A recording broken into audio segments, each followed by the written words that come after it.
यानी जब देश की आजादी के 100 साल होंगे तो हिमाचल भी अपनी स्थापना के 100 वर्ष पूरे कर रहा होगा। इसलिए आने वाले 25 वर्षों का एक एक दिन, एक एक पल हम सबके लिए, सभी देशवासियों के लिए और हिमाचल के लोगों के लिए विशेष रूप से बहुत महत्वपूर्ण है। साथियों, आज जब हम बीते दशकों की तरफ मुड़कर देखते हैं तो हमारा अनुभव क्या कह रहा है? हमने यहां शांता जी को, धूमल जी को अपनी जिंदगी खपाते देखा है। उनके मुख्यमंत्री काल के वो दिन थे जब हिमाचल के लिए, हर छोटी चीज के लिए, हिमाचल के अधिकार के लिए भारतीय जनता पार्टी के नेताओं को, कार्यकर्ताओं को लेकर के दिल्ली में जाकर के गुहार लगानी पड़ती थी, आंदोलन करने पड़ते थे। कभी बिजली का हक, कभी पानी का हक, तो कभी विकास में हक मिले, भागीदारी मिले। लेकिन तब दिल्ली में सुनवाई नहीं होती थी। हिमाचल की मांगे, हिमाचल की फाइलें भटकती रहती थी। इसलिए चंबा जैसे प्राकृतिक, सांस्कृतिक और आस्था के इतने समृद्ध क्षेत्र विकास की दौड़ में पीछे रह गए। 75 साल बाद मुझे एक एस्पिरेशनल डिस्ट्रिक्ट के रूप में उस पर स्पेशल ध्यान केंद्रित करना पड़ा, क्योंकि मैं इसके सामर्थ्य से परिचित था। दोस्तों,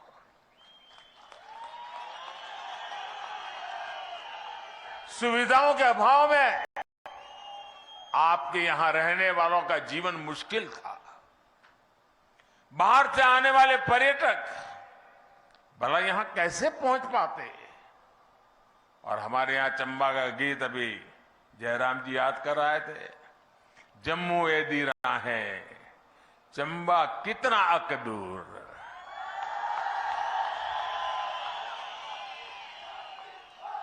ये उस स्थिति को बताने के लिए काफी है। यानी यहां आने की उत्सुकता तो बहुत थी, लेकिन यहां पहुंचना इतना आसान नहीं था।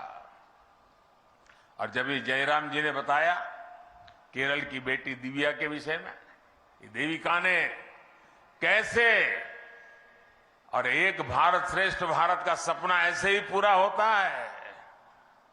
चंबा का लोकगीत केरल की धरती पर, जिस बच्ची ने कभी हिमाचल नहीं देखा, कभी जिसने हिंदी भाषा से नाता नहीं रहा, वो बच्ची पूरे मनोयोग से जब चंबा के गीत गाती हो तो चंबा का सामर्थ्य कितना है उसका हमें सबूत मिल जाता है। दोस्तों,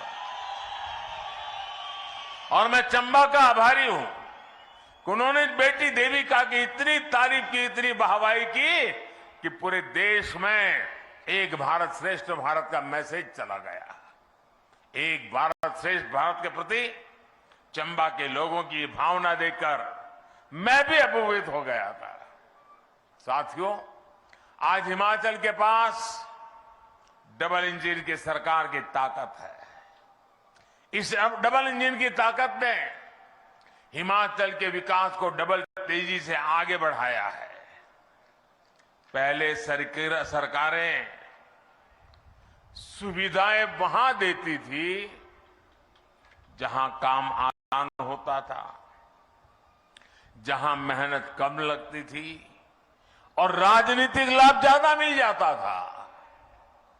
इसलिए जो दुर्गम क्षेत्र हैं, जनजातीय क्षेत्र हैं, वहां सुविधाएं सबसे अंत में पहुंचती थी, जबकि सबसे ज्यादा जरूरत तो इन्हीं क्षेत्रों को थी।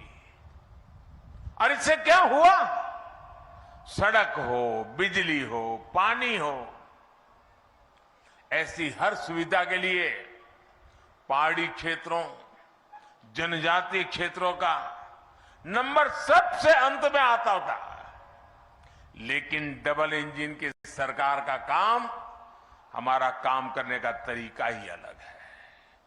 हमारी प्राथमिकताएं हैं लोगों के जीवन को आसान बनाना। इसलिए हम जनजातीय क्षेत्रों, पहाड़ी क्षेत्रों पर सबसे अधिक बल दे रहे हैं।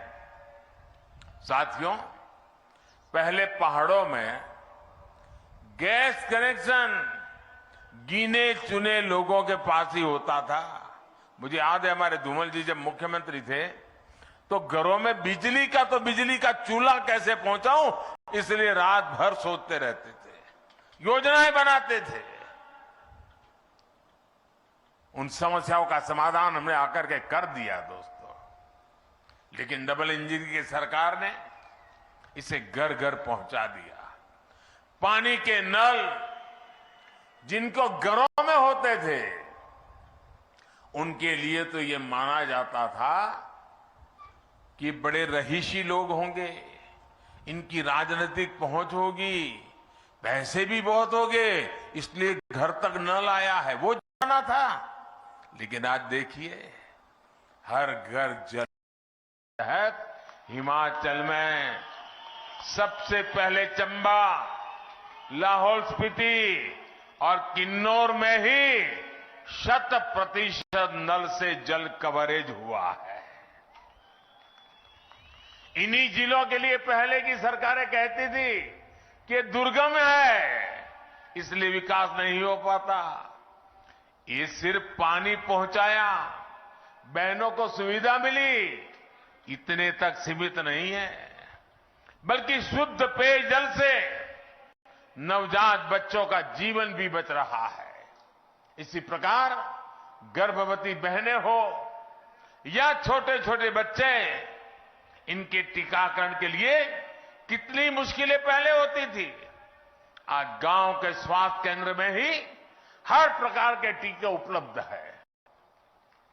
आशा और आंगनवाड़ी से जुड़ी बहनें घर घर जाकर सुविधाएं दे रही है।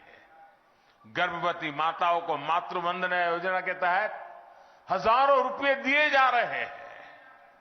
आज आयुष्मान भारत योजना के तहत 5 लाख रुपए का मुफ्त इलाज मिल रहा है। इस योजना के सबसे बड़े लाभार्थी भी वही लोग हैं जो कभी अस्पताल तक नहीं जा पाते थे। और हमारी माताएं बहनें, कितनी भी गंभीर बीमारी हो, कितनी पीड़ा होती हो, घर में पता तक नहीं चलने देती थी कि मैं बीमार हूं। घर के सब लोगों के लिए जितनी सेवा कर सकती थी वो निरंतर करती थी। उसके मन में एक बोझ रहता था कि अगर बच्चों को, परिवार को पता चल जाएगा कि मेरी बीमारी है तो वो मुझे अस्पताल में ले जाएंगे। अस्पताल महंगे होते हैं, खर्च बहुत होता है, हमारे संतान कर्ज में डूब जाएंगे। और वो सोचती थी कि मैं पीड़ा तो सहन कर लूंगी, लेकिन बच्चों को कर्ज में नहीं डूबने दूंगी, और वो सहन करती थी। माताएं बहनें, आपका ये दर्द, आपका ये पीड़ा, अगर ये आपका बेटा नहीं समझेगा तो कौन समझेगा?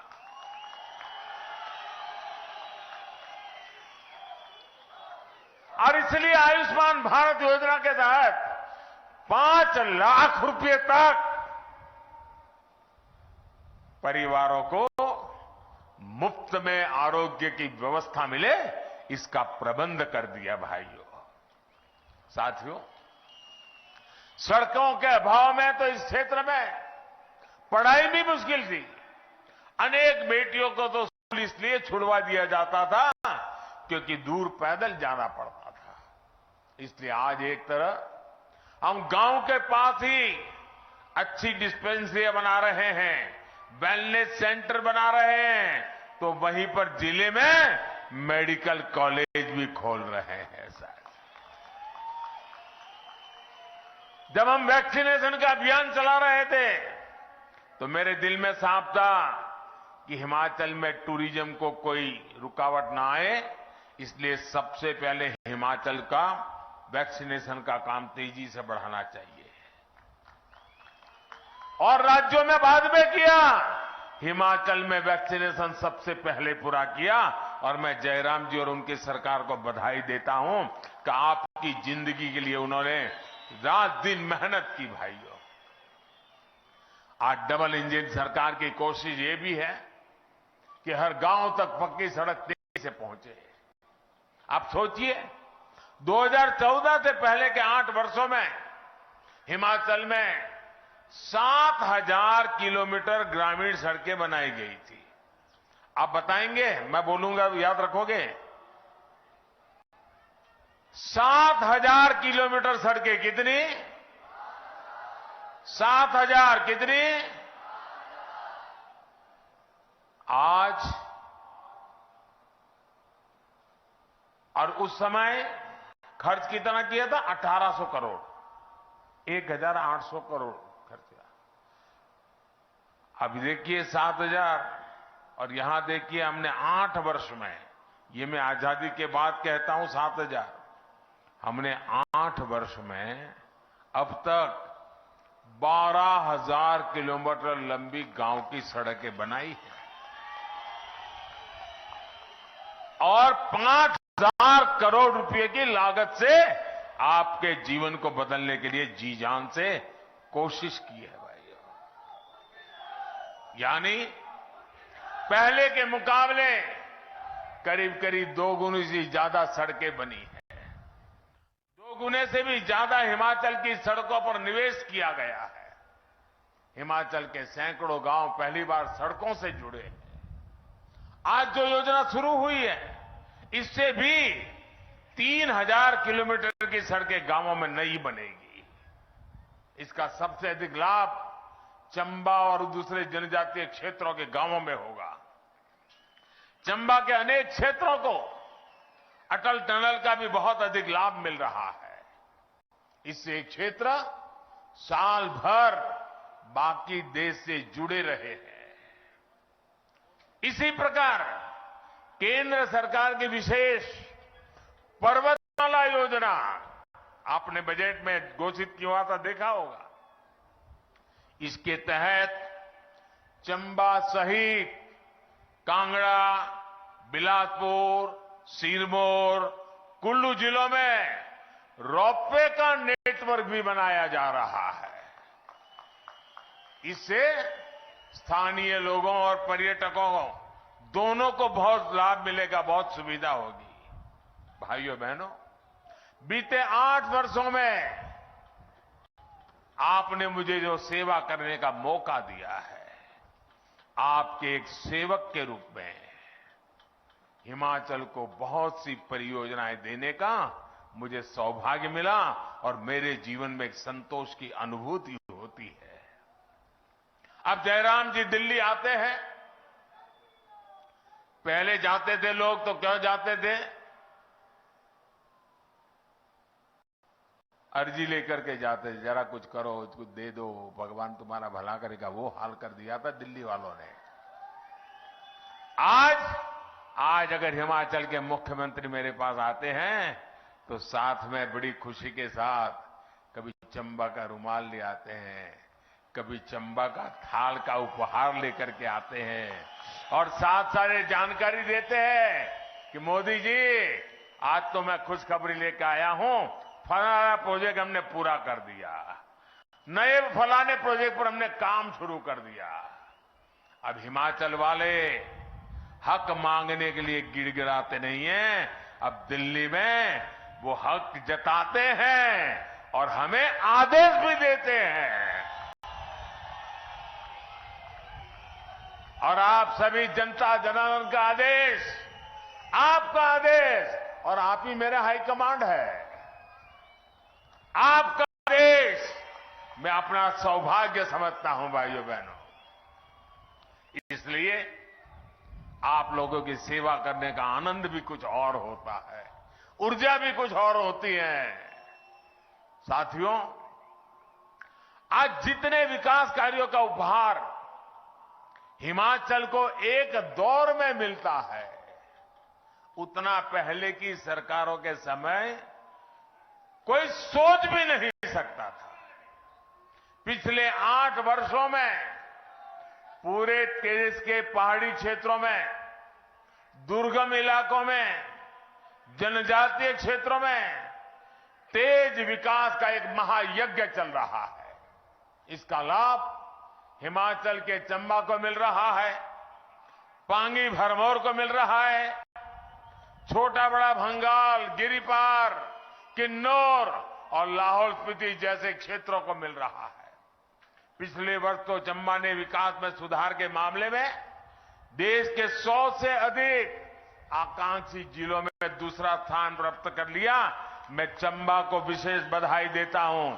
यहां के सरकारी मुलाजिम को भी बहुत बधाई देता हूं कि उन्होंने देश के सामने इतना बड़ा काम करके दिखाया है।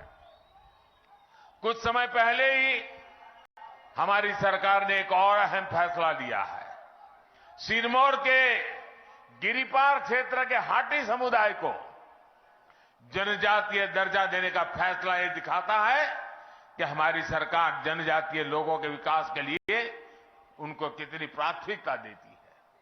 साथियों, लंबे समय तक जिन्होंने दिल्ली और हिमाचल में सरकारें चलाई, उनको हमारे इन दुर्गम क्षेत्रों की याद तभी आती थी जब चुनाव आते थे। लेकिन डबल इंजन सरकार दिन रात 24 घंटे 7 दिन आपकी सेवा में जुटी हुई है। कोरोना का मुश्किल समय आया तो आपको परेशानी ना हो, इसके लिए पूरी कोशिश की। आज ग्रामीण परिवारों, गरीब परिवारों को मुफ्त राशन दिया जा रहा है। दुनिया के लोग जब सुनते हैं तो उनको अजूबा लगता है कि 80 करोड़ लोग 1.5-2 साल से भारत सरकार किसी के घर का चूल्हा नहीं बुझने देती। हर घर का चूल्हा जलता है, मुफ्त में अनाज पहुंचाया जाता है ताकि मेरा कोई गरीब परिवार भूखा न सो जाए। भाइयों बहनों, सबको समय पर टीका लगे, इसकी भी तेजी से व्यवस्था की। हिमाचल प्रदेश को प्राथमिकता भी दी गई है और इसके लिए मैं आंगनबाड़ी बहनें, आशा बहनें, स्वास्थ्य विभाग के कर्मियों को भी अभिनंदन करता हूं। जयराम जी के नेतृत्व में आपने हिमाचल को कोविड टीकाकरण में, उस मामले में देश में अग्रणी रखा। साथियों, विकास के ऐसे काम तभी होते हैं जब सेवा भाव स्वभाव बन जाता है, जब सेवा भाव संकल्प बन जाता है, जब सेवा भाव साधना बन जाती है, तब जाकर के ये सारे काम होते हैं। पहाड़ी और जनजातीय क्षेत्रों में रोजगार एक और बड़ी चुनौती होती है। इसलिए यहां की जो ताकत है, उसी को जनता की ताकत बनाने का प्रयास हम कर रहे हैं। जनजातीय क्षेत्रों में जल और जंगल की संपदा अनमोल है। चंबा तो देश के उन क्षेत्रों में है जहां जल विद्युत के निर्माण की शुरुआत हुई थी। आज जिन प्रोजेक्ट का शिलान्यास हुआ है, इससे बिजली उत्पादन के क्षेत्र में चंबा की, हिमाचल की हिस्सेदारी बढ़ने वाली है।